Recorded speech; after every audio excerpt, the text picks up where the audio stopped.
Hi, I'm Renée Fleming. Welcome to Music and Mind Live. Before we begin today, I want to ask a favor of you. I'm so grateful to all of you who've watched, and I want to know what you, the viewers, think. So I've created a poll, which I'll share at the end of today's episode in the event description and on my Facebook page. I have a general sense from your thoughtful comments, but the poll will be more scientific. Remember, nothing happens without research, so I hope you'll help me out. This week, we return to the topic of loneliness and isolation from our very first episode in an exploration of the positive impact of music for pain and mental health. Dr. Bradt is a board-certified music therapist and professor and program director of the PhD in Creative Arts Therapies program at Drexel University. Her research, federally funded by the National Institutes of Health and the National Endowment for the Arts, is focused on the use of music therapy for chronic pain, symptom management, and opioid reduction, including for patients and survivors of cancer. She's also a research team member of Creative Forces, NEA Military Healing Arts Network, featured in an earlier Music and Mind Live episode. And she's investigated the impact of music therapy on clinical outcomes in service members with PTSD, traumatic brain injury, and other psychological health concerns. Also joining us is Dr. Jeremy Nobel, on faculty of the Harvard Medical School and Harvard T.H. Chan School of Public Health. He's a recognized leader in the field of medical humanities, an interdisciplinary endeavor that draws on a diverse range of fields, including the creative arts, to inform medical education and practice. Dr. Nobel is the founder and president of the Foundation for Art and Healing and spearheads its signature initiative, the Unlonely Project, created in response to the growing public health concern of social isolation, so relevant right now. And finally, we have former U.S. Representative from Rhode Island, Patrick J. Kennedy. During his time in Congress, he co-authored the landmark Mental Health Parity and Addiction Equity Act, which requires insurers to cover treatment for mental health and substance use disorders, no more restrictively than treatment for illnesses of the body, such as diabetes and cancer. That's huge. In 2013, he founded the Kennedy Forum, a nonprofit that unites advocates, business leaders, and government agencies to advance evidence-based practices, policies, and programming in mental health and addiction. Before we begin, a reminder to submit questions in the comments section on my Facebook page. We're nearing the end of the program with only 2 more episodes, and I'm so grateful for your interest and engagement. Welcome, Patrick Kennedy and Drs. Bradt and Jeremy Nobel. So Patrick, starting with you, you're using your significant and historic platform to draw attention to mental health. Why is that? Well, thank you so much, Renee. It's an honor to be with Yoka and Jeremy and their work that's so crucial to advancing understanding of how to better treat people with mental illnesses and addictions. I have both. I am in recovery myself. My sobriety date is February 22nd, 2011.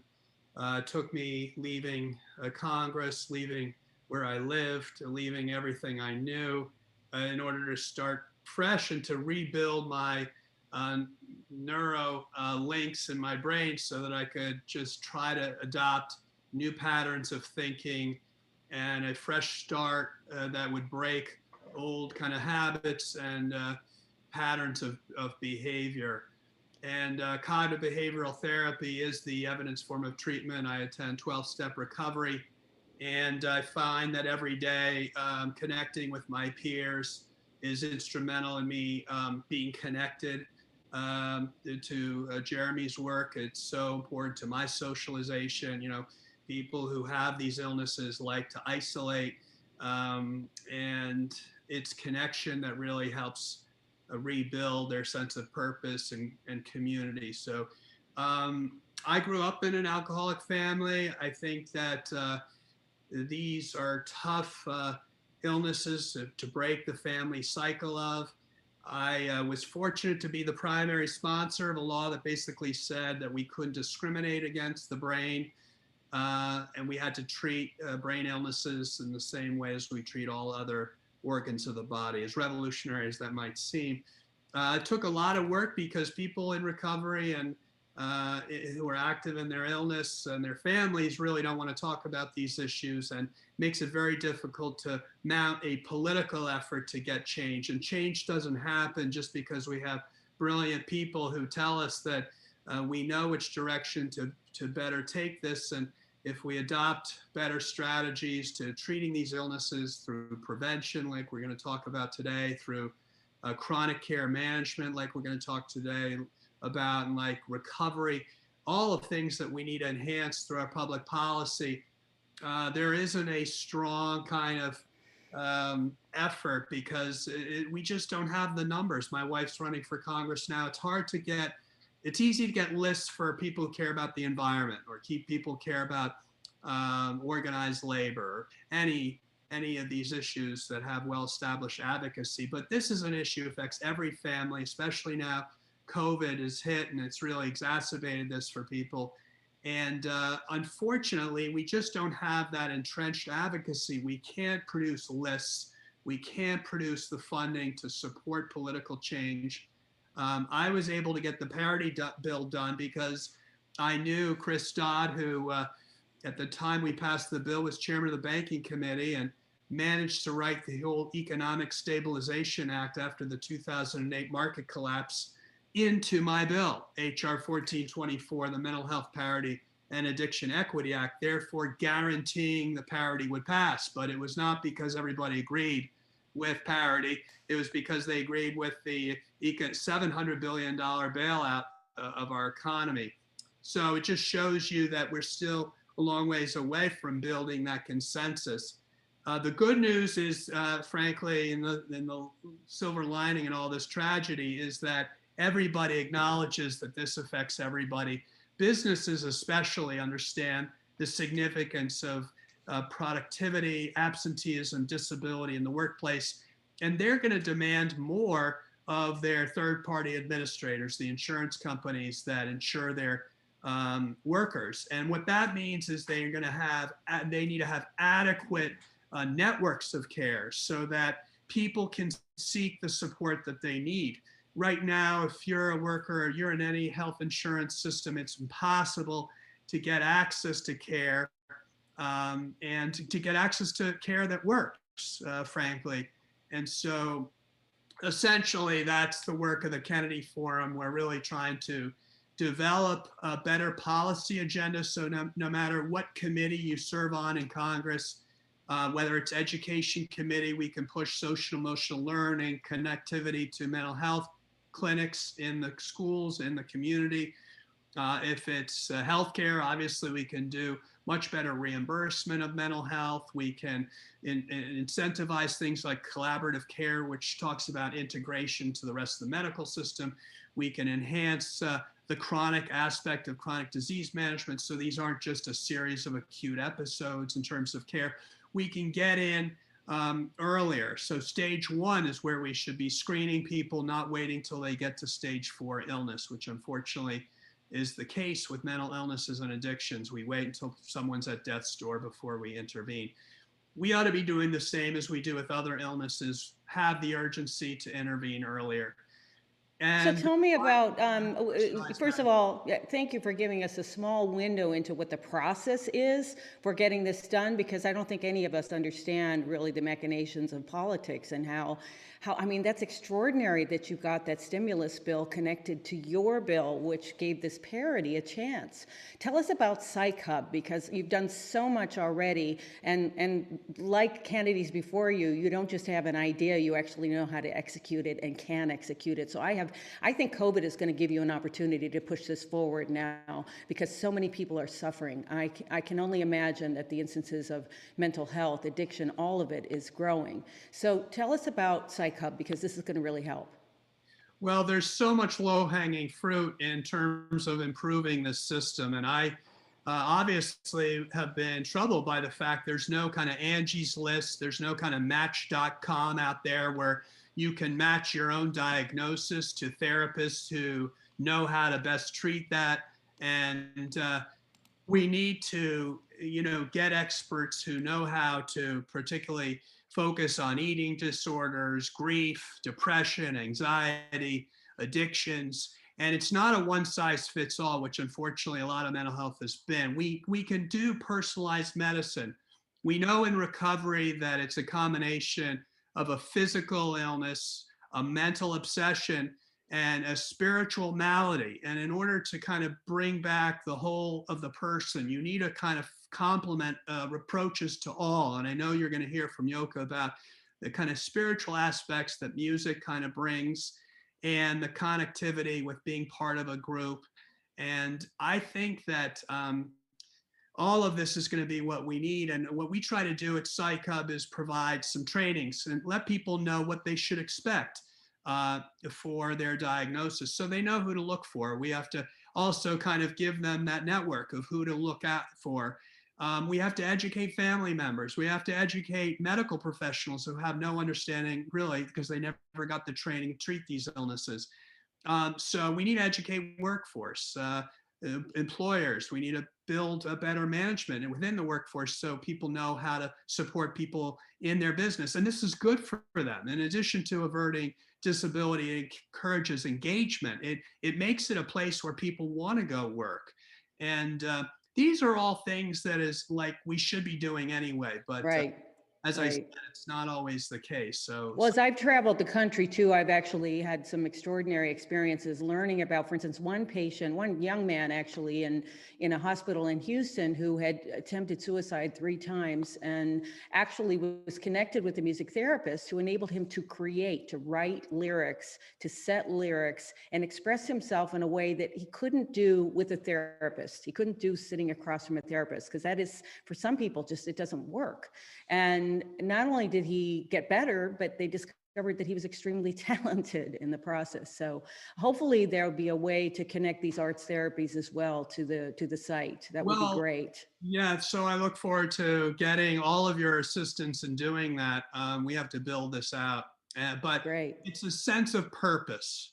People need a sense of purpose. They need a sense of hope and connection. Music does that. My mom is a concert pianist, used to do narrations.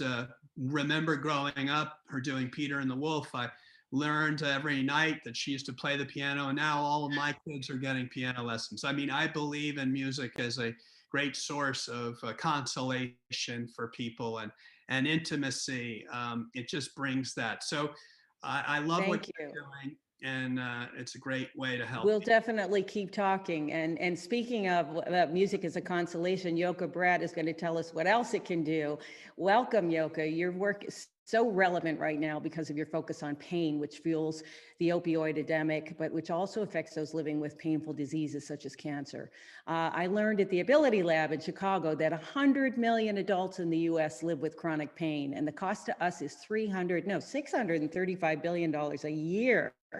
And 1 year of chronic pain equals a loss in the brain of gray matter equivalent to 3 years of aging, which is fortunately reversible. So if we're speaking about music as a therapy or supplemental treatment, how does it work?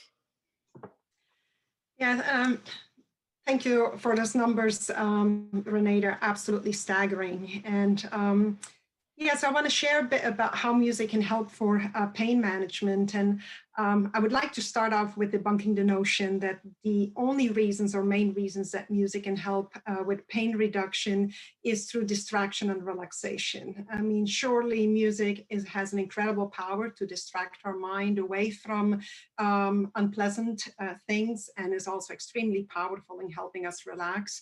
But it's a bit unfortunate that those are the main mechanisms that are always talked about or referred to. And music for distraction and relaxation can certainly be very helpful for people dealing with acute pain, like after a surgery or during a painful procedure. But when we're talking about chronic pain is such an complex issue to deal with, and just merely distraction and relaxation might really not be enough. So I would love to share a bit about how music therapy can help in other ways and address. Yes, please do. So if we can have the next slide. So certainly on a bioneurological level, actually, as Dr. Zatori shared in last week's episode, music can have a very powerful impact on our reward circuitry. And he talked significantly about that actually. And this results in a cascade of events. For example, release of all kinds of chemicals in our brain, such as dopamine and beta endorphins, which are considered our body's natural painkillers or endogenous opioids. It also affects our HPA axis system, which plays a role in our stress regulation. So there's lots of neurological reasons why music can help with pain. But on a psychological level, and I guess maybe I first should clarify that in music therapy sessions, we typically, of course, have a board-certified music therapist engage the patient in much more than just listening to music. We use a lot of interactive music experiences, playing instruments together to express emotions, or singing songs together and talking about the meaning of those songs. And you mentioned before, writing songs together. And that active creative engagement in the arts, which is really what this series focuses on so beautifully, stands in stark contrast with a lot of the loss, despair, and hopelessness that a lot of people feel when they're dealing with chronic pain, with the persistent nature of chronic pain. They might not be able to keep their job. They might have personal relationships that have been destroyed by chronic pain. So there's a lot of loss that they're dealing with. And so that creativity and creating new things can counteract that. In our studies, we also found that, and I know Jeremy will talk much more about this, that music and music therapy can help people with chronic pain feel inspired and empowered. And I think a lot of that comes, first of all, through just the fun we have together in the music therapy sessions. I mean, we just have so much fun making music together. And yeah, we talk about a lot of and process a lot of serious things and sometimes mental health issues connected with chronic pain. But music and the arts also bring a lot of joy to people's life, right? And brings hope again.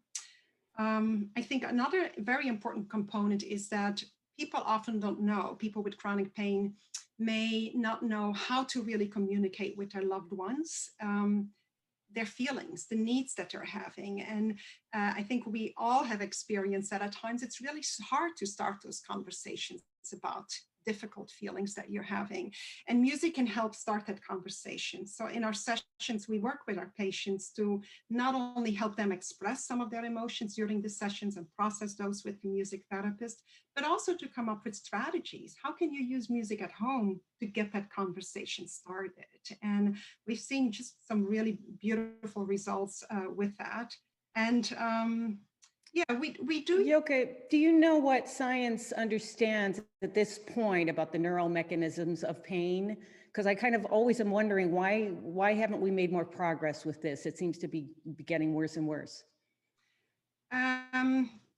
I think it's because we have become to see, not recently, I would say the past decades, that pain is just really complex and it's a very subjective experience. It's not a matter of somebody has an injury and then there's a transmission of painful stimuli to your brain and those are processed. Pain perception is really influenced by so many psychosocial factors, and all of our lives look different. We all are individual human beings with our own stressors, with our own challenges, and those really might exacerbate pain and might influence how you're able to deal with chronic pain. And I think we are making headway. There's more and more neuroimaging studies that are being done related to chronic pain. You were mentioning the gray matter thing.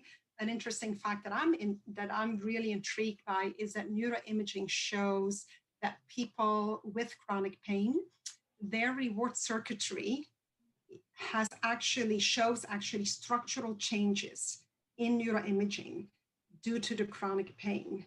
And if that is true, if chronic pain influences how your reward circuitry acts and interacts with other parts of the brain, what does that mean for people's ability to react to art forms and to feel joy and to engage with that? I'm very intrigued by the effect that pain has on the reward circuitry, the negative effect, and then knowing at the same time that music can have a very positive effect on the reward circuitry.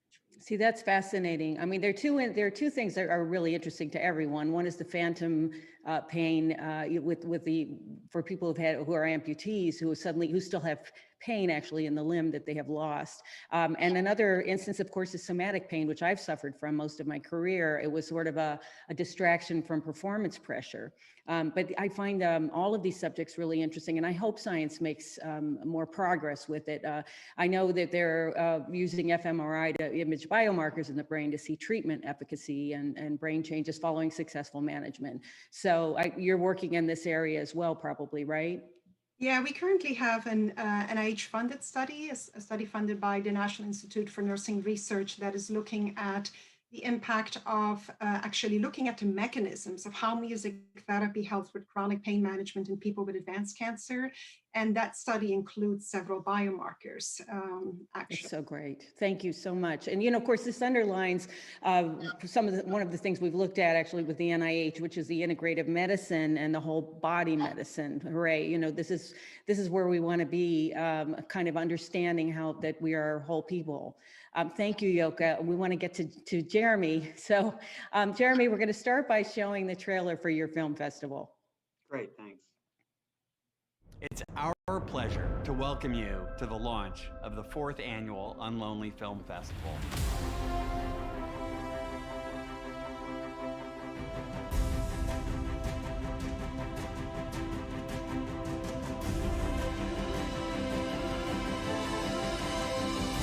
Loneliness is the uncomfortable feeling that we don't have the social engagements that we want.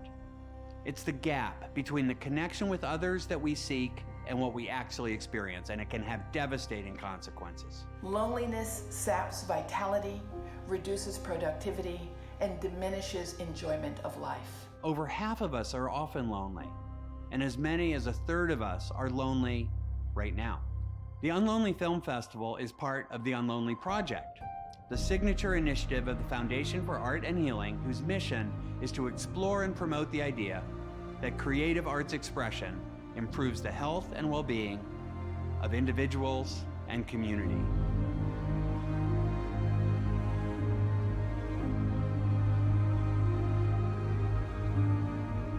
As a society, we thrive when we are connected. Now more than ever, we need to connect with one another and tell our stories. The arts help us engage in meaning and in purpose. They inspire us. Stories unite us by shedding light on the differences we see and those we cannot see. So this unique festival and the work of the Foundation for Art and Healing could not be more timely. We're here to launch something, a streaming film festival called the Unlonely Film Festival, whose goal is to get 1 million people to come see short but powerful films on a topic they would most likely rather ignore. I hope you share our view that we need to move from the grim statistics of loneliness and its painful burdens to doing something about it. And that's what the Unlonely Project is all about. Everything you do, you will learn from it and you'll use it later on in life. all of you, you're beautiful. I'm here to prove no matter what you're going through, you're going to all rise above it.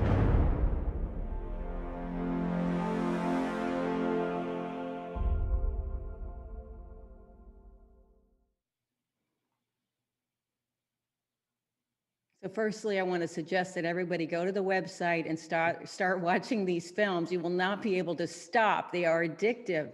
So much variety. They're so fascinating, beautiful, and touching, and very moving. So you've built this incredible international foundation called the Foundation for Art and Healing. Why? What prompted you to do this? You know, Renee, it actually, for me, started after the trauma of 9/11.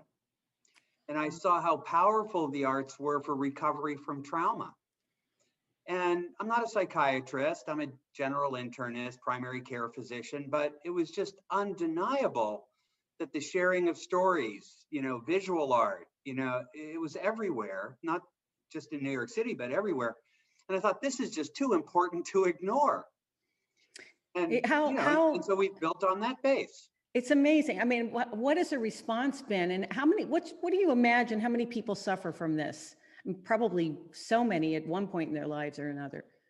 Right. So loneliness, you know, is a subjective feeling. It can't be measured externally the way you could measure blood pressure or diabetes.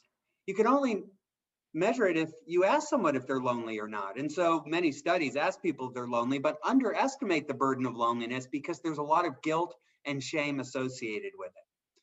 The best we can tell from good studies is that half the people who are interviewed express being seriously lonely at some point in their lives or other, and 1/3 say they're very lonely right now. That's huge. That's incredible. And as a public health practitioner, do you agree with Patrick that important policy changes are necessary? And are you working towards that as well? Hugely important. And policy begins with general awareness, because people have to understand the problems that they want the policies to address.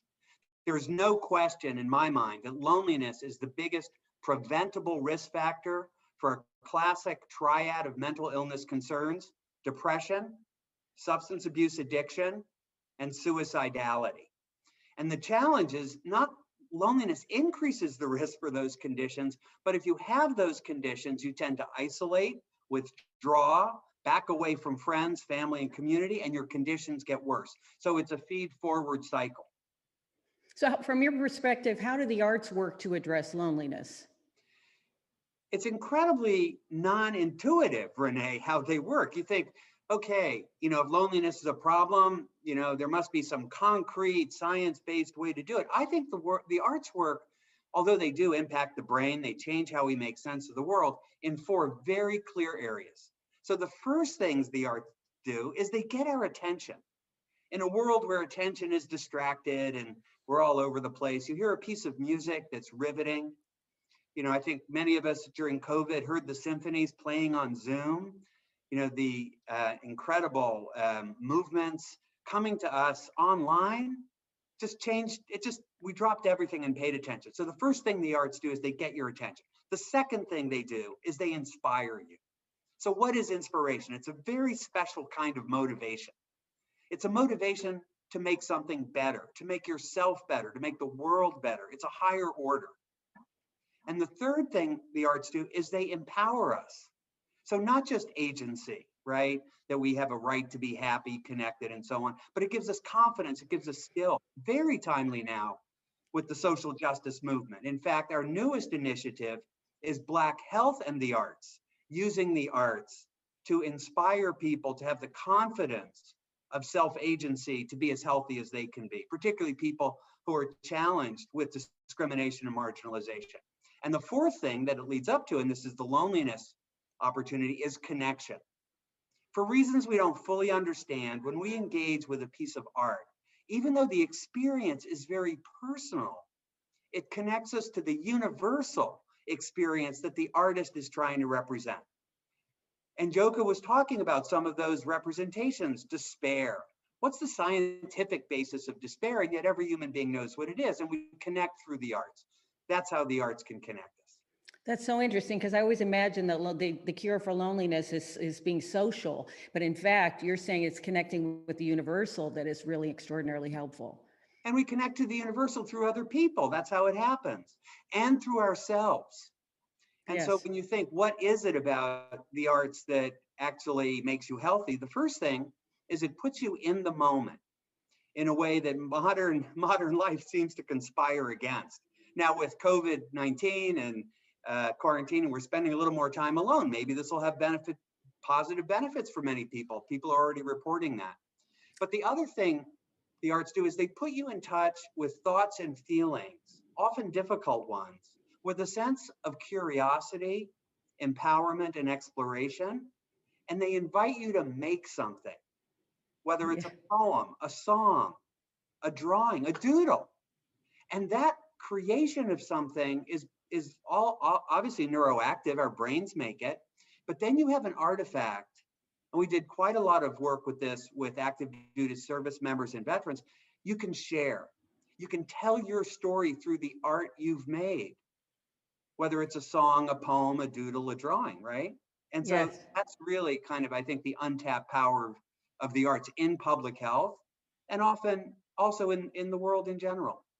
Well, seeing the Mask project at Walter Reed was incredibly moving for me. I mean, it was just right there. You could see so clearly how these men were expressing themselves with absolute detail. So why a film festival? So the Unlonely Online Film Festival, explain to us what made you think to do that? So here was the challenge. We wanted millions of people to have conversations about a topic that most of them would rather ignore. So how do you do that? So we thought, why not use the arts and the power of the arts to surprise us, to intrigue us, to draw us into stories, to invite us to see how those stories relate to our own stories.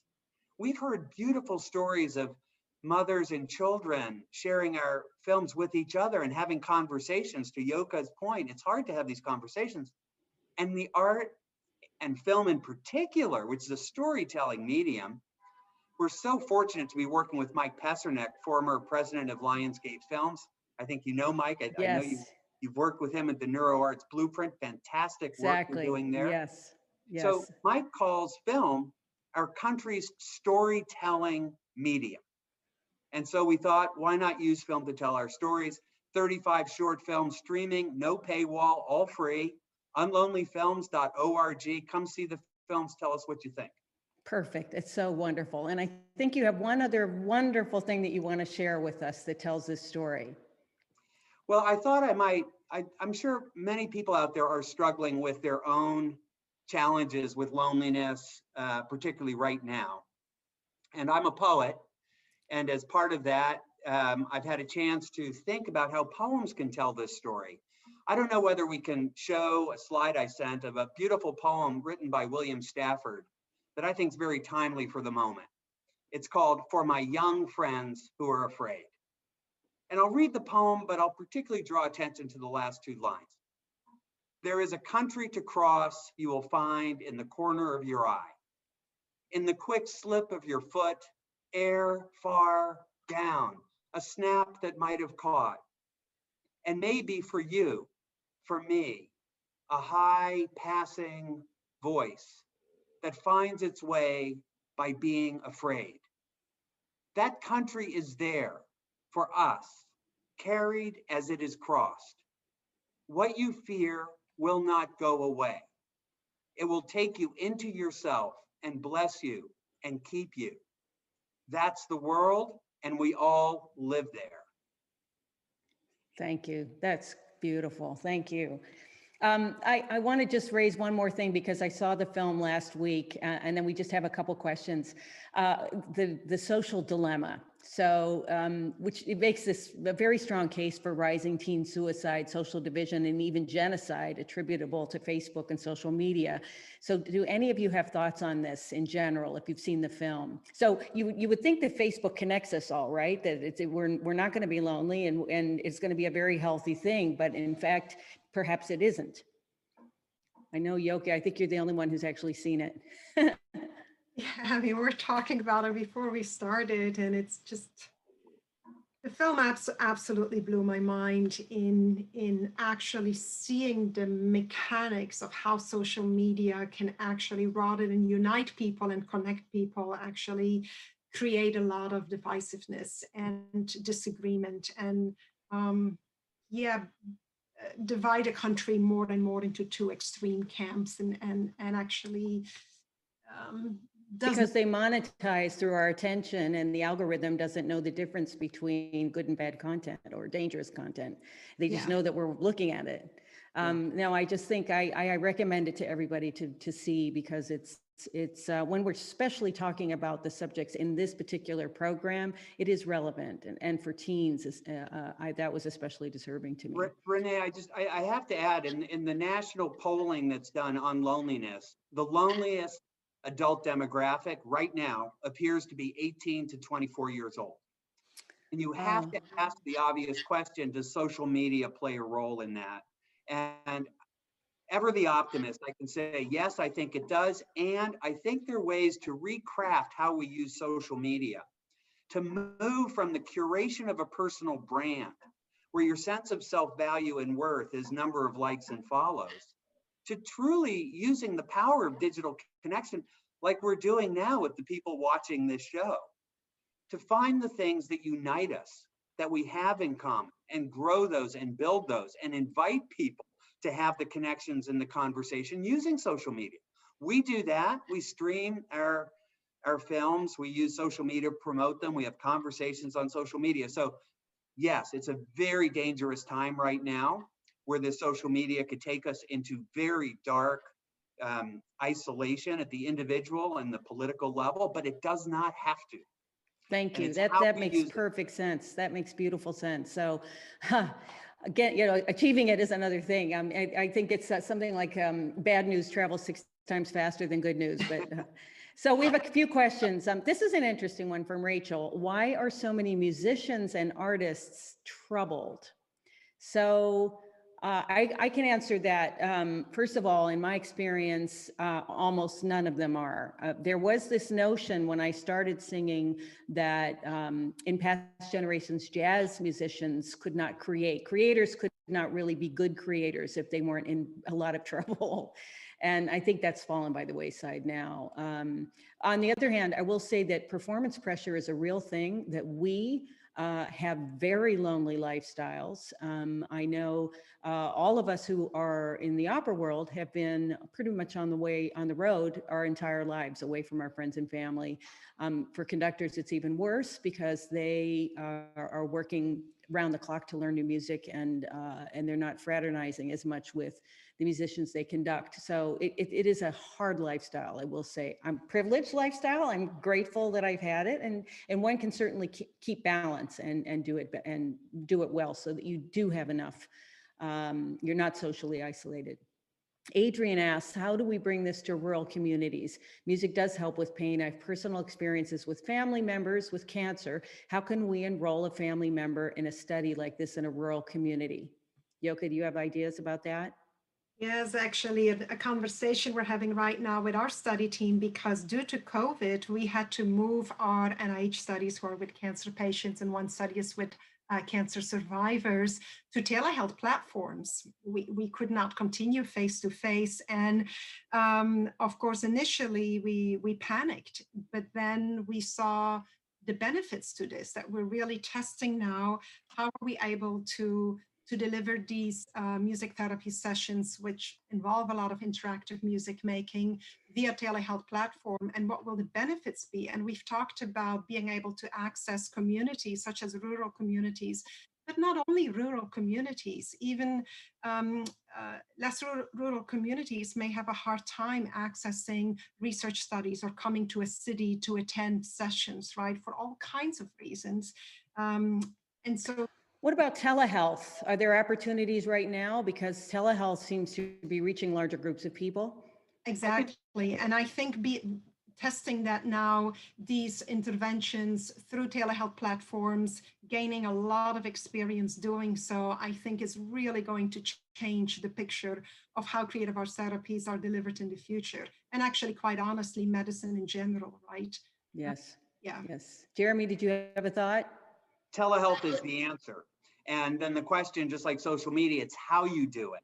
So we were very fortunate this month in partnering with AARP Foundation to launch some major telehealth initiatives in 3 geographic areas, Chicago, New York, and Maine. Maine, because it's quite rural, and we were able to support seniors. It's really for seniors, many of them low income, who can still engage with telehealth. And we use music, movement, visual arts in our creativity circle support programs interchangeably with the same curriculum we used to do face-to-face, and people are engaging with it. So that, again, is a big opportunity to use these technologies to extend the impact that science is now revealing is possible with these interactive mechanisms to inspire, engage, empower, and connect, and make it available. That's the next frontier. So AMTA is one resource, I would say. This is the Music Therapy Association. Psychub is hopefully going to be another one. And Jeremy, your site and the Unlonely Film Festival is .org is what they can look up, right? And the film that I mentioned is The Social Dilemma. It's only on Netflix for the moment. I'm sure it will be available on other sites as well. And we have one last question. Ginny, why are so many teachers and parents trying to both teach and work at home more depressed than ever? Oh, how can we better support them? Well, we know that first responders are suffering. We know so many people on the front lines are trying to deal with the stress of this crisis. And we don't have the kind of support systems. We don't have the kind of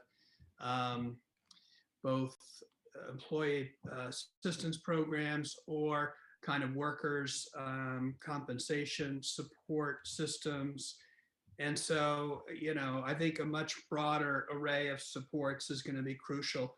And going back to the question about the social media, there is a book, I think it's called Brain Change, which is about, we have an environmental change and global warming.